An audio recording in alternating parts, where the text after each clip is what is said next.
ಪಾಕಿಸ್ತಾನದ ಉಗ್ರರು ಪಹಲ್ಗಾಮ್ನಲ್ಲಿ ತೋರಿದ ಹೇಯ ಕೃತ್ಯಕ್ಕೆ ಪ್ರತಿಯಾಗಿ ಭಾರತ ದಿಟ್ಟ ಉತ್ತರವನ್ನು ನೀಡಿದೆ. ಪಾಕಿಸ್ತಾನದ ನಿರೀಕ್ಷೆಗೂ ಮೀರಿ ಪಾಕಿಸ್ತಾನದಲ್ಲಿದ್ದ ಉಗ್ರ ನೆಲೆಗಳ ಮೇಲೆ ದಾಳಿ ನಡೆಸಿದ್ದು 80ಕ್ಕೂ ಹೆಚ್ಚು ಉಗ್ರರನ್ನು ಹೊಡೆದು ಹಾಕಿದೆ.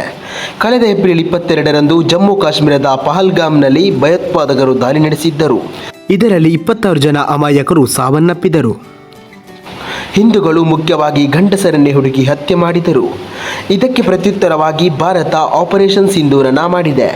ಉಗ್ರರಿಗೆ ತಕ್ಕ ಪಾಠ ಕಲಿಸಿ ಪ್ರತೀಕಾರ ತೀರಿಸಿಕೊಳ್ಳುತ್ತೇವೆ ಎಂದು ಕಡಾಖಂಡಿತವಾಗಿ ಭರವಸೆ ನೀಡಿದ ಭಾರತ ಸರ್ಕಾರ ಮತ್ತು ಸೇನೆ ಮೇ 7ರಂದು ಲಷ್ಕರ್ ಎ ತಾಯ್ಬಾ ಮತ್ತು ಜೈಷ್ ಎ ಮೊಹಮ್ಮದ್ ಉಗ್ರ ಸಂಘಟನೆಗಳಿಗೆ ಸಂಬಂಧಪಟ್ಟ 9 ಉಗ್ರ ತಾಣಗಳಿಗೆ 24 ಮಿಸೈಲ್ ದಾಳಿ ನಡೆಸಿ 80ಕ್ಕೂ ಅಧಿಕ ಉಗ್ರರನ್ನು ಹೊಡೆದು ಹಾಕಿದೆ. ಈ ಮೂಲಕ ಉಗ್ರರಿಗೆ ತಕ್ಕ ಶಾಸ್ತಿಯನ್ನೇ ಮಾಡಿದೆ. ಅಷ್ಟಕ್ಕೂ ಆಪರೇಷನ್ ಸಿಂಧೂರಕ್ಕೆ ಈ ಹೆಸರಿಟ್ಟಿದ್ದಾದರೂ ಯಾಕೆ? ಸಿಂಧೂರಕ್ಕೆ ಭಾರತದ ಸಂಸ್ಕೃತಿಯಲ್ಲಿ ಮಹತ್ವದ ಸ್ಥಾನವಿದೆ. ಮಹಿಳೆಯೊಬ್ಬಳು ವಿವಾಹಿತಳು ಎನ್ನುವುದನ್ನು ಹಣೆಯಲ್ಲಿನ ಕುಂಕುಮದ ಮೂಲಕವೇ ಸೂಚಿಸಲಾಗುತ್ತೆ. ಹೀಗಿರುವಾಗ ಮೊನ್ನೆ ಪಹಲ್ಗಾಮ್ನಲ್ಲಿ ದಾಳಿ ನಡೆಸಿದಾಗ ಧರ್ಮವನ್ನು ಕೇಳಿ ಹತ್ಯೆ ಮಾಡಲಾಗಿತ್ತು.